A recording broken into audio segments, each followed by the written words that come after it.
This on the desk in front of me is the U97 PZ powered by MSI Prebuilt desktop from CyberPowerPC, and it might be the cleanest desktop I've ever seen. It's built around MSI's Project Zero sort of ecosystem. It's got a back connect motherboard and it's got their new Project Zero RTX 5070 Ti. So every major cable is hidden, including the GPU power cables. The end result is a build that looks kind of unreal when you first look at it and you've got the side panel off. And it also happens to be our grand prize for Christmas Day in this year's KitGuru Advent Calendar. So one of you will be taking home this exact machine. Stay tuned and I'll let you know exactly how to enter at the end of the video. For now though, let's see what this machine can do.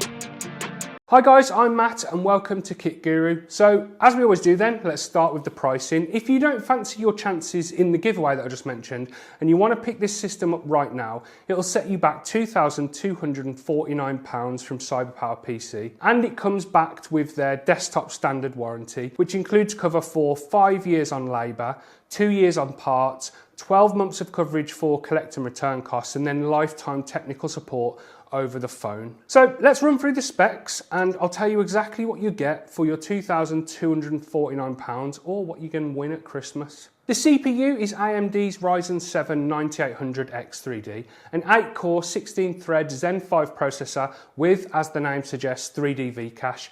If gaming is your main focus, then you can't really go wrong with this processor. It's one of the strongest gaming CPUs that you can get at the minute. Arguably the best gaming CPU you can get at the minute. It tops out at 5.2 GHz maximum boost clock speeds. It's got a 120 watt TDP, and that 3D V-cache that I just mentioned, that can really help with smoothing out frame rates when gaming. For graphics, we have an MSI GeForce RTX 5070 Ti, and it's the Ventus 3X Project Zero model. This is their new back connect GPU, as you can see. While it isn't completely cable free, the GPU power cables, they're routed through the inside of the shroud and then they feed through the back of it and then cleanly through the case and into the PSU chamber on a dual chamber case. The GPU is a triple fan card. It's got 16 gig of GDDR7 VRAM and then all of the latest NVIDIA bells and whistles as we know about these 50 series cards. For memory, you get 32 gig of Kingston Fury Beast DDR5. This is a 2x 16 gig kit, so it's dual channel, running at 5600 mega transfers with CL36 timings. Now, before you all jump down to the comments, I usually moan about the timings and the speed, and then the lack of RGB as well. But as we all know, the price of memory is absolutely insane at the moment. Having a decent set of DDR5 memory at the moment is like holding Bitcoin in 2009. So I do understand if they had to tone it back a little bit. Nevertheless though, it'll still get the job done and you can always upgrade in the future if and when prices sort of normalise again. When I tested the kit that's in this machine with Ada, it resulted in read speeds of 58,546 megabytes per second and write speeds of 73,780 megabytes per second. Storage comes in the shape of a 2TB MSI Spatium M470 NVMe SSD. It's a Gen 4 drive and it's got enough capacity for installing a fair few games from your library without you getting a PC and then immediately needing to add extra storage. When I tested the drive with Crystal Disk Mark, it recorded read speeds of 5,959 megabytes per second and write speeds of 5,170 megabytes per second. And all of that stuff I just mentioned is sitting in an MSI B850 Gaming Plus Wi-Fi Project Zero motherboard. Every major connector, power, USB, SATA, fan headers, everything is all moved to the back side of the motherboard so you can't see it at all. That's how systems like this achieve such a clean looking interior. And alongside that Project Zero sort of functionality, I guess you can call it, the actual design of the board itself is pretty nice too in my opinion. It's a very gamer looking motherboard featuring a sort of glitch effect finishing on the VRMs and the heat sinks. In terms of I/O, on the rear panel you get one 10 gig and one 5 gig Type A USB ports, 4 USB 2.0 ports, two 10 gig USB Type-C ports, you've got 5 gig networking, then Wi-Fi and Bluetooth antenna connector ports, as the board supports Wi-Fi 7 and Bluetooth 5.4. Then you've got audio ports, including an SP diff. And then you've got a display port output, and finally buttons for clearing the CMOS and flashing the BIOS if you need to do that. Power is supplied by an MSI Mag A850GL power supply. That's an 850 watt unit. It's fully modular. It's got 80 plus gold and cybernetics gold rating, so it's pretty decent. It's actually the same PSU that I have in my own PC at home. I think it's a solid choice which should handle the spec that we're looking at today with ease. Keeping the 9800X3D cool is an MSI Coreliquid A13 360mm ARGB AIO. That's quite a mouthful. The radiator for that, as you can see on the desk in front of me, has been mounted in the top of the case, and attached to it are 3 MSI Cycloblade 7 ARGB fans. We're going to take a look at how it handles CPU temperatures a little bit later in the video. And then housing everything is an MSI Mag Pano 130R PZ case, which, as the name suggests, has obviously been built specifically around the back connect layout, or Project Zero as MSI call it. It's got a 270-degree panoramic design with full glass side and front panels. It comes with 4 MSI ARGB fans pre-installed. You've got 3 reverse blade models in the side for intake, and then 1 more in the back for exhaust. Case I/O is found at the bottom of the left-hand side and consists of a pair of 5 gig USB Type A ports and a 20 gig USB Type C port, and then you've got a 3.5mm audio jack alongside the power and reset buttons. So that was a quick run through of the specs, but talking about the design and how it's been put together then, the build quality is excellent, I can't fault it. Inside the case, looks-wise, it's about as clean as a system can get. This time around, when CyberPower stuck Project Zero in the name, they meant it. There are almost no visible cables at all. The only ones you can see are the AIO pump cable, but it's white, so it blends in quite well. And then if you really look hard, you can just about see the GPU power cables, and they're sleeved in black. I think sleeving them in white instead of the black that it's got on it at the moment would have been a bit cleaner, but it's not really very visible at all. I'm just being picky. Around the back, CyberPower has done a tidy job managing everything that's there. All the cables are shifted to there, so it can be a bit more difficult on a system like this, but everything's all clean and tidy. The colour coordination is mostly spot on too. The only small mismatch is the black memory, which stands out a bit in an otherwise very consistent looking set of components. White modules would have completed the look that they were going for, I think, but as it stands, I think it's still an extremely clean build. Before we crack on and look at some gaming performance then, which is coming in a minute, all I've done while setting up the system, heading into this review, is I updated Windows, and then I had to manually install the network drivers after setup. Everything else was all good. XMP was already enabled out of the box, so the memory was running at the speed it should have been running at. I didn't have to tweak that. Nothing was out of place, nothing was damaged, no screws had come out, everything was all good, no problems to report at all. Right, let's have a look at gaming then, what this machine was designed to do.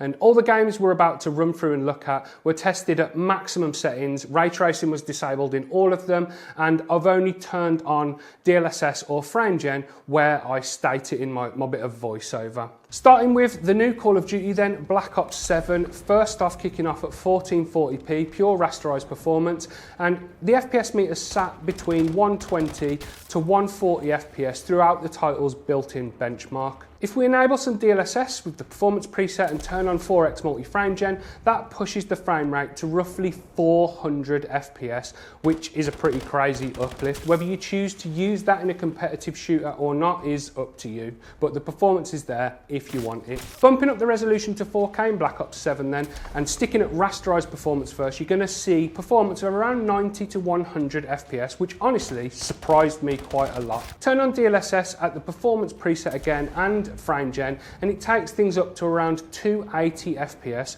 which is a pretty substantial jump again, and well beyond what you'd normally expect at 4K in a relatively new game on a 5070 Ti. Moving into Cyberpunk 2077 then, with native 1440p rasterized performance, you're going to get around 70 to 90 FPS depending on the area and what's going on in the scene. Turn on DLSS, again with the performance preset, and 4x multi-frame gen, and that jumps massively to roughly around 400 FPS, which in my opinion is far beyond what's needed for a game like this, but it is nice to have the headroom and the features on hand if you want them. Turning the resolution up to 4K lands at around 40 FPS when running the game without any scaling or frame gen, which is pretty typical for a game this heavy with every setting cranked as far as it will go.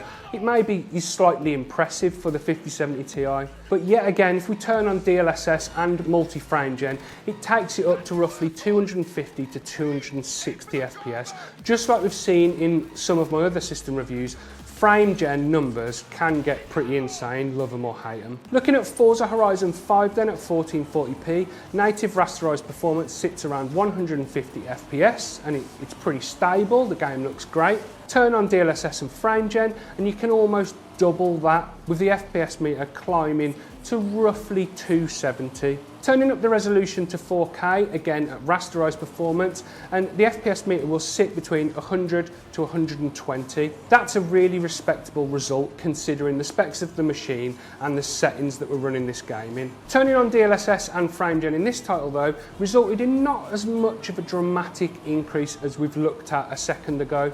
Performance increases to around 170 to 180 FPS. Moving into Marvel Rivals then, and rasterized 1440p performance saw the FPS meter sitting around 90 to 100 FPS, with it dipping to roughly 70 during heavy combat scenes. Turn on DLSS and 4x multi-frame gen, and that takes combat numbers up to around 300 to 310, and then that rises slightly when things calm down a bit. Turn the resolution up to 4K and you'll see the FPS meter sit at around 50 when you're in combat without any scaling or frame gen.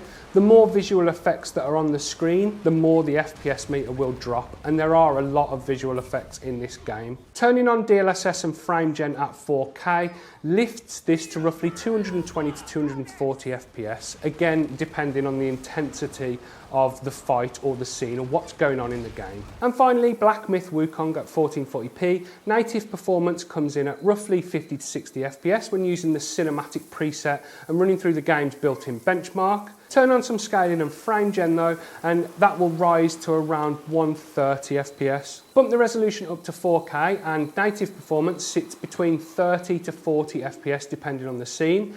Just like Cyberpunk, Black Myth Wukong is a very demanding title when you dial it up to 11. You can help that by turning on DLSS at the performance preset like all the other titles and turning on frame gen, and that gives you a playable experience with the help of the 5070 Ti and all of its features. DLSS performance and frame gen pushes it up to roughly 90 to 100 FPS. So that was the gaming performance then. I think it's very safe to say this is a very, very decent 1440p gaming machine with the ability to handle a bit of 4K gaming if you don't mind being selective on what you choose in the settings and turning on DLSS or frame gen if you want to. Obviously, some games are going to run better than others when you crank up the resolution. Now let's have a look at the CPU thermals and the power usage and the GPU thermals. Starting with CPU performance, all of my measurements were taken over a 30-minute Cinebench R23 run for both the single-core and multi-core workloads. In the multi-core test, the 9800X3D maintained clock speeds just under 5.2 GHz for the full run. CPU package power peaked at 160 watts, and then CPU temperatures topped out at 84 degrees. So maybe that's a little warm for some, but this is an extreme case where the CPU is being maxed out at 100% for 30 minutes straight. In day-to-day use, I doubt you'd see it reach that sort of temperature. In the single-core test, the CPU was pinned at 5.2 GHz the entire time, with package power peaking at 65 watts and temperatures hitting around 52 degrees. So that's solid single-core performance, what we expect from a 9800X3D, and it shows that the machine is handling it without really breaking a sweat at all. For the GPU, temperatures were measured during a 30-minute session of Cyberpunk 2077. The GPU sensor peaked at 68 degrees, while the memory sensor topped out at 64 degrees. They're absolutely fine temps for a card like the 5070 Ti, and nothing really concerns me at all. And here's the noise that's put out by this PC when it's idle and across some synthetic CPU testing and when gaming.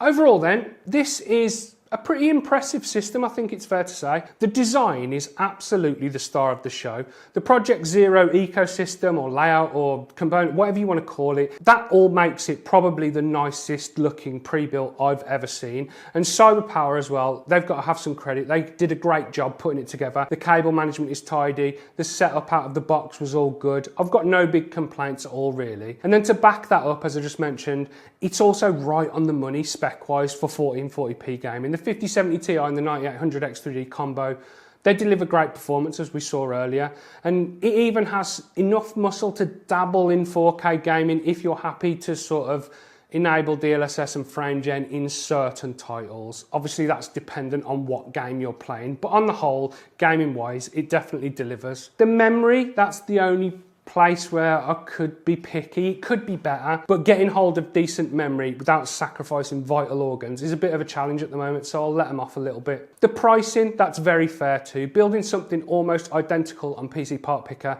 came to just over £2,296, and that didn't include a Windows license. Plus I had to substitute a different case and SSD because the exact models that are in this system weren't available when I was picking what goes into the spec list. So at £2,249, taking the labour, the assembly, the cable management, the build, the warranty, taking all that stuff into account, I think it's really competitively priced. Overall, it's a great 1440p gaming machine with an eye-catching design. I think that's the main thing, isn't it? And one lucky person is going to win this exact system as part of our Christmas Day Advent Calendar giveaway. The draw for this one goes live on Christmas Day itself, so keep an eye on our website and our Facebook page for details on how to enter, or join our Discord server so you get a notification when the post goes up in our giveaway channel. And that's the end of the video, guys. I hope you enjoyed it. Please leave me a like down below if you did, and don't forget to subscribe to the channel to keep up with the latest PC gaming news and reviews and all that good stuff. If you go down below the video, you'll find links to our merch store where you can grab yourself a hoodie or maybe get one as a present for someone for Christmas. And then in the video's description, there'll be links to our Discord server where there'll be a notification of when the giveaway goes live for this on Christmas Day, and then further links to our website and our Patreon page if you want to check that stuff out. Anyway, guys, I've been Matt. This has been the powered by MSI U97 PZ Prebuilt desktop PC. I'll speak to you in the next one. Look after yourselves. See you later.